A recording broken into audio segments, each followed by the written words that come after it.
बिस्मिल्लाहिर्रहमानिर्रहीम। अस्सलाम वालेकुम नाज़रीन, आप यूट्यूब चैनल देख रहे हैं। मैं इमरान खान हूँ। इमरान खान साहब को अस्पताल में लाया गया। एक मरतबा फिर मैंने आपको पहले बताया था कि ये लेकर आएंगे और जो 25 तारीख का कहा जा रहा है ऐसा नहीं होगा। मैंने आपको ये भी बताया था कि खुफिया रखा जाएगा मालूमात को, वक़्त को, रस्तों को, और फिर इमरान खान साहब को अस्पताल में पहुंचाया जाएगा। एग्जैक्टली वैसा ही हुआ कि 1 महीने के बाद इमरान खान साहब की आंख की ट्रीटमेंट दोबारा करनी थी। मैंने आप 2 दिन पहले बताया था कि अगले 48 से 72 घंटों के अंदर इमरान खान साहब को हर हालत में इन्हें इंजेक्शन लगाना होगा। और अब ये पहले तो आप देख लेंगे जो अस्पताल की जानिब से एक प्रेस रिलीज जारी की गई है इमरान खान साहब के इलाज के बाद।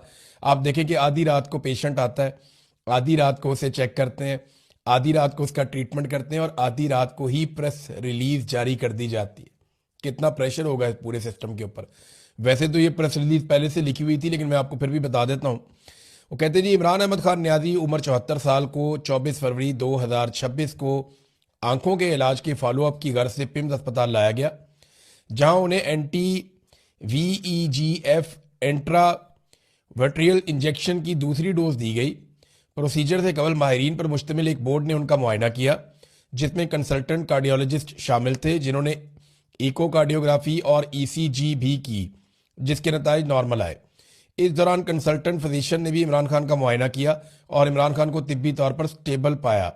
इमरान खान की रजामंदी हासिल करने के बाद और ऑपरेशन थिएटर में मियारी मॉनिटरिंग, एहतियाती तदाबीर और प्रोटोकॉल के तहत माहिरीन की मौजूदगी में या उनकी निगरानी में माइक्रोस्कोपी की रहनुमाई से जो है वो उनको इंजेक्शन की दूसरी डोज दी गई। ये अमल डे केयर सर्जरी के तौर पर अंजाम दिया गया। क़याम के दौरान इमरान खान प्रोसीजर से पहले, दौरान अमल और बाद में तमाम तर मराहिल में हर एतबार से स्टेबल रहे। बाद अज़ा उन्हें निगहदाश्त की हदायत, फॉलोअप मशवरे और मुतल्लिका दस्तावेजात के साथ डिस्चार्ज कर दिया गया। एग्जीक्यूटिव डायरेक्टर पिम्स, जनाब ये आ गया पिम्स अस्पताल का मुआकिब। अब इमरान खान साहब को लाया गया। जो टाइम था वो था रात के 12:15 पे इमरान खान साहब अस्पताल पहुंचते हैं। यानी अगर आप ये देखें कि अडियाला जेल से उन्हें कब निकाला गया, तो ऐसा लगता है कि शायद 12 बजे से पहले निकाला गया।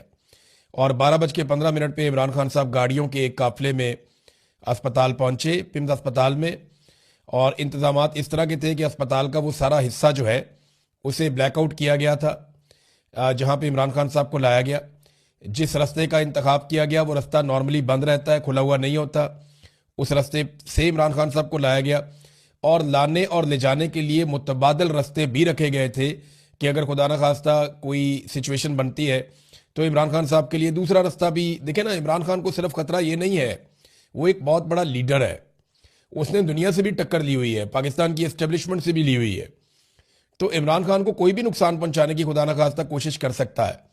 तो उनके सिक्योरिटी के भी बड़े सीरियस मसाइल हैं। ये 8 से 10 गाड़ियों का काफिला था। इसमें जो मुझे दिखाई दे रहा है ये आर्मर्ड गाड़ियां थी, यानी ये बुलेट प्रूफ गाड़ियां थी, जिनमें कुछ मुझे गाड़ियां ऐसा लग रहा है कि वो बुलेट प्रूफ है, जिनमें इमरान खान साहब को लाया गया और लाकर उनकी आंख का जो है वो ऑपरेशन किया गया या उसमें इंजेक्शन लगाया गया। अस्पताल के अंदर इंतजामात ऐसे थे कि अमले की छुट्टी करा दी गई थी और एक पूरा हिस्सा अस्पताल का बंद था। अस्पताल के अंदर दाखिला भी बंद था।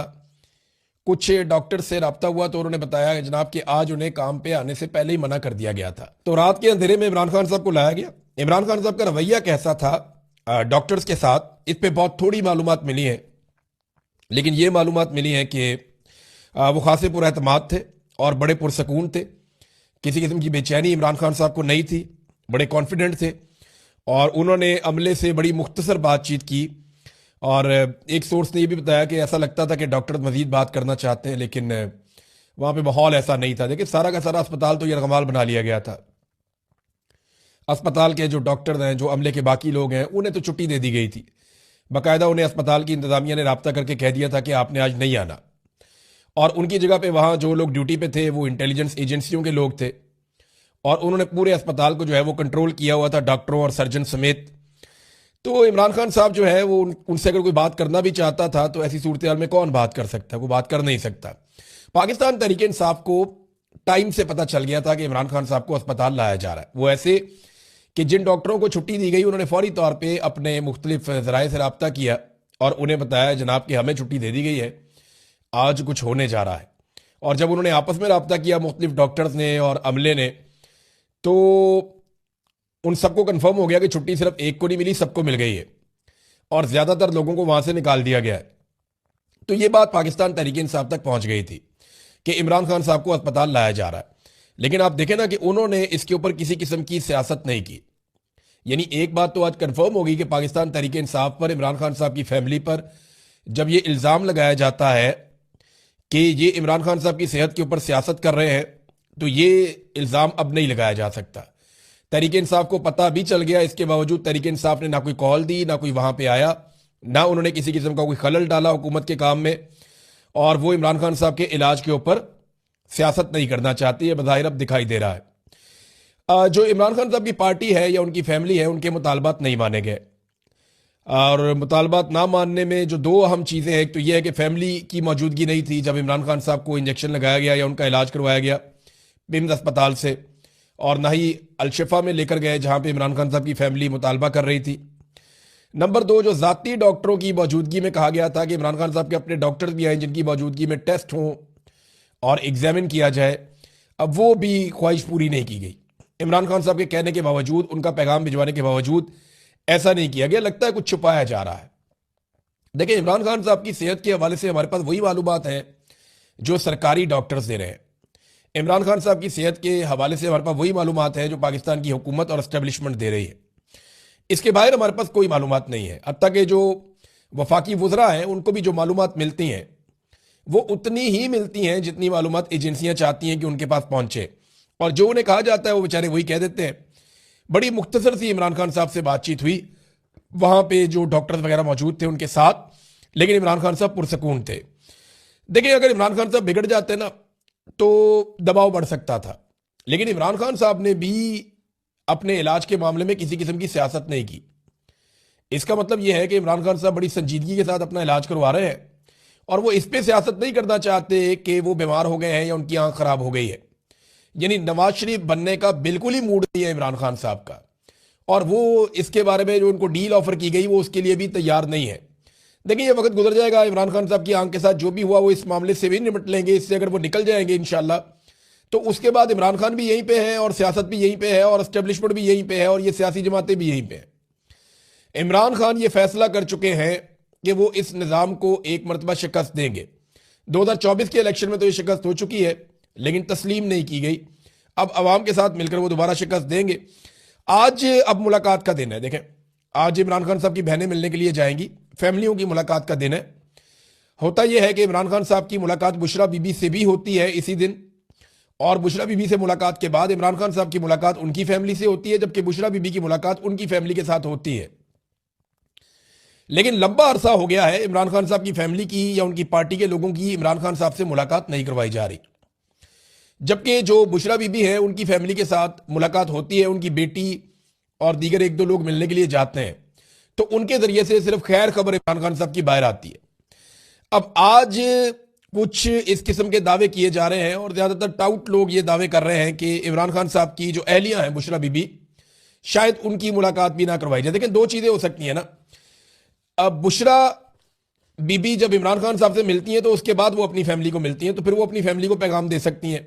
अब दो ऑप्शन है, या तो बुशरा बीबी की इमरान खान साहब से मुलाकात ना करवाई जाए और बुशरा बीबी की उनकी फैमिली से मुलाकात करवा दी जाए, तो इसमें बुशरा बीबी के पास कुछ भी नहीं होगा जो वो इमरान खान साहब के बारे में अपनी फैमिली को बताएं। नंबर दो, बुशरा बीबी की इमरान खान साहब से मुलाकात करवा दी जाए और बुशरा बीबी की उनकी फैमिली से मुलाकात रोक दी जाए, तो इस सिलसिले में भी इमरान खान साहब का पैगाम बाहर नहीं आ सकता। अब देखना यह है कि यह निज़ाम किस हद तक गिरता है। वैसे उसूल और कानून तो यह कहता है कि इमरान खान साहब की मुलाकात उनकी बहनों के साथ करवाई जाए और बुशरा बीबी की मुलाकात उनकी फैमिली के साथ करवाई जाए, और कानून तो यह भी कहता है कि इनके मुकदमात लगाए जाए। बेगुनाह इन लोगों को कैद किया हुआ है, ऐसी कोई चीज़ इन्होंने की नहीं है। तो शखाना से जब से पाकिस्तान बना तब से लेकर लोग अब तक तोहफे खरीदते आए, इन्होंने कोई अनोखे नहीं खरीद लिए। शादी करने का मुकदमा इन पर डाल दिया कि इन्होंने आपस में शादी क्यों की है। बड़ी अजीब अजीब चीज़ें इनके साथ की गई हैं जो बहुत ही नामुनासिब है। तो अगर उसूल हो इस मुल्क के अंदर, कानून हो, तो ये छूट के कब से बाहर आ जाए। अब इमरान खान साहब वाली जो आंख की बीमारी है, इस मामले पे पाकिस्तान तहरीक इंसाफ के साथ अगर सबसे बुरा किसी के साथ हुआ है ना, देखिए ऐसा लगता था कि हुकूमत के साथ बहुत बुरा होगा, और मेरे पास ये इन्फॉर्मेशन है। मैं आपको डायरेक्ट ये इन्फॉर्मेशन देता हूं कि जिस वक्त इमरान खान साहब की आंख का इशू बना तो मुझे मेरे कुछ दोस्तों ने राब्ता करके बताया कि एस्टेब्लिशमेंट के अंदर बड़ी बेचैनी पैदा हो गई थी और वो बहुत परेशान हो गए थे कि ये मामला बाहर निकल आया, पता नहीं क्या रद्देमल आएगा। और उन्हें उस वक्त लगता था कि कहीं बांग्लादेश ही ना हो जाए पाकिस्तान में। एस्टेब्लिशमेंट डरी हुई थी, बहुत सारे ऑफिसर जो बड़े तगड़े अपने आप को समझते हैं उनकी हवा निकली हुई थी। और फिर उन्होंने फौरी तौर पे पाकिस्तान तहरीक इंसाफ से राब्ते किए, मिन्नतें तरले किए, उन्होंने मोहसिन नकवी को बीच में डाला, अयाज सादिक को बीच में डाला और पाकिस्तान तहरीक इंसाफ उनके ट्रैप में आ गई। तहरीक इंसाफ ने इनडोर एहतजाज किया और अवाम को कॉल नहीं दी। अच्छा, तहरीक इंसाफ को भी ये लगता था, उनसे अगर आप ऑफ द रिकॉर्ड बात करें तो वो कहते हैं हम कॉल देते तो कितने बंदे निकल आते, हमारी ग्राउंड पे तैयारी नहीं थी, क्योंकि ग्राउंड पे तैयारी तो की नहीं हुई थी, तो ये कॉल कैसे देते। तो 2-3 दिन जब मिल गए एस्टेब्लिशमेंट को और उन्होंने देख लिया कि पाकिस्तान तहरीक इंसाफ कुछ भी नहीं कर पा रही, तो उनका कॉन्फिडेंस बढ़ गया। और फिर उन्होंने क्या किया, वही जो वो हमेशा करते चले आए, उन्होंने धोखा दिया और धोखा देकर पीटीआई को भी फारिग कर दिया और पीटीआई डिस्क्रेडिट भी हो गई अपने कारकुनों की नजरों में। जो मोमेंटम एक सुहेल अफरीदी ने बनाया हुआ था, अब वो मोमेंटम भी काफी बिगड़ गया। अब सुहेल अफरीदी साहब और उनके साथियों के लिए एक बड़ा इम्तिहान खड़ा हो गया है, उन्हें एक मुकम्मल प्लान देना पड़ेगा। उन्होंने ये ऐलान तो कर दिया है कि वो इमरान खान रिहाई अमन फोर्स बनाएंगे, लेकिन ये अमन फोर्स कैसे काम करेगी, इमरान खान साहब को कैसे रिहा करवाया जाएगा और किस तरीके से ये आगे बढ़ेगी, नौजवान इसमें कैसे तैयारी करेंगे। क्योंकि सुहेल अफरीदी ने एक दिन पहले भी कल कहा कि हमें तैयारी करनी पड़ेगी, हमें बड़ी लड़ाई लड़नी है। सुहेल अफरीदी ने बार बार कहा कि हमारी लड़ाई मिलिट्री एस्टेब्लिशमेंट के साथ है। देखिए, बंदूकों के साथ तो आप एस्टेब्लिशमेंट के साथ नहीं लड़ सकते, लड़ना भी नहीं चाहिए और ना वो लड़ना चाहेंगे। हत्ता के 2-3 दफा उन्होंने कत्लेआम कर दिया आसिम मुनीर साहब जब से आए हैं, आर्मी चीफ बने। लेकिन मुझे नहीं लगता कि ये लड़ाई पाकिस्तान के हक में होगी कि अवाम और फौज आमने सामने आकर एक दूसरे पे गोलियां चला रहे हो, ये नामुनासिब है। और ये पाकिस्तान तहरीक इंसाफ करेगी भी नहीं, एक पॉलिटिकल पार्टी, एक पुरअमन पॉलिटिकल पार्टी है वो, ना इन्होंने माजी में कभी कुछ ऐसा किया और ना मुझे लगता कि आइंदा करेंगे। तो तहरीक इंसाफ ऐसा करेगी भी नहीं, पॉलिटिकल पार्टी है, ना माजी में इन्होंने कभी ऐसा किया और ना मुस्तकबिल में कभी ऐसा करेंगे। हाँ, ये है कि इन्हें एक प्लान देना पड़ेगा, बताना पड़ेगा नौजवानों को खुलकर कि ये अभी हाल ही में नाकाम क्यों हुए, वजूहात क्या थी और अब इनके पास नया प्लान क्या है और उस पर अमल दरामद कैसे करना है।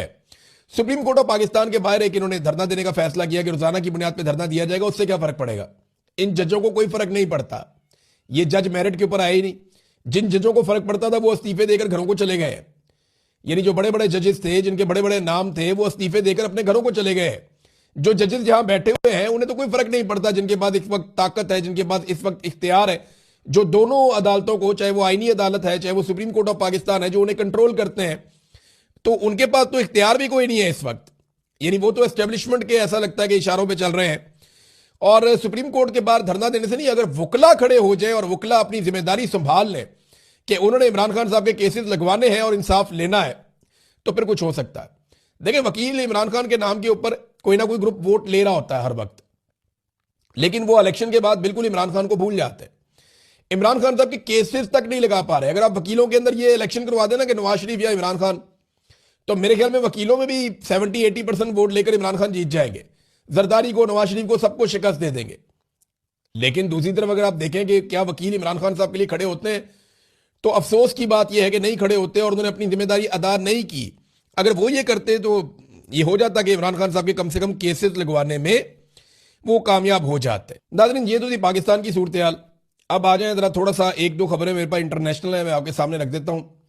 देखिए, अमरीकी सफीर ने इसराइल के हवाले से जो एक स्टेटमेंट दिया है कि ग्रेटर इसराइल बनाया जाएगा और ये बनना चाहिए, इस स्टेटमेंट ने बोर्ड ऑफ पीस के बकिए उधेड़ दिए हैं। देखिए, बोर्ड ऑफ पीस तो इसलिए बना था ना कि इस खित्ते में पीस आएगा, अमन आएगा। अब अमरीकी सफीर जो इसराइल के अंदर तैनात है वो एक स्टेटमेंट देते हैं कि वो ग्रेटर इसराइल बनाना चाहते हैं और एक्सपेंशन होगी इसराइल की और बहुत सारे मुल्कों की जमीनें इसराइल के अंदर आ जाएंगी, बहुत सारा समुंदर और इलाके का कंट्रोल इसराइल के पास चला जाएगा। अब जब इस किस्म का स्टेटमेंट आ गया उनकी जानिब से, तो ट्रंप इंतजामिया को उन्हें रोकना चाहिए था या उन्हें शटअप कॉल देनी चाहिए थी। लेकिन ट्रंप इंतजामिया की खामोशी जो है वो ये जाहिर कर रही है कि शायद उनकी इस मामले पर रजामंदी है। अब इस स्टेटमेंट के बाद ना तो सफीर को हटाया गया, ना ही उसके बयान की मजम्मत या तरदीद की गई और ना ही सफीर को शटअप कॉल दी गई। तो ऐसे में जो अरब ममालिक हैं उनके अंदर एक बेचैनी पैदा हुई है कि ये तो प्लान कोई और है और बोर्ड ऑफ पीस जो है वो फिर बोर्ड ऑफ पीस नहीं रहता है ऐसे में। वोट ऑफ पीस जो है वो मुतनाज़ा होता चला जा रहा है और आने वाले दिनों में ऐसा लगता है कि मजीद मुतनाज़े भी हो जाएगा। देखिए, अगर तो ये गजा में अमन के लिए बना है तो फिर इन्हें बात करनी पड़ेगी हमास के साथ, इन्हें बात करनी पड़ेगी फ़लस्तीनियों के साथ, फ़लस्तीनियों को एक अलग रियासत देनी पड़ेगी जो उनका हक है, और जब उन्हें अपना हक मिल जाएगा तो सूरत हाल नॉर्मलाइज होना शुरू हो जाएगी। लेकिन यहां पे बात हो रही है ग्रेटर इसराइल की, और इसराइल की ये ख्वाहिश है और वो ये कहते हैं कि हमारा ये हक है कि जो हमारी एक बड़ी रियासत हुआ करती थी माजी में कई सदियों पहले, वो रियासत वापस बन जाए। तो उनका नुक्ता नजर यह है, जबकि अरब ममालिक के अंदर एक बेचैनी पैदा हो गई है। सऊदी अरब ने उसके ऊपर बड़ा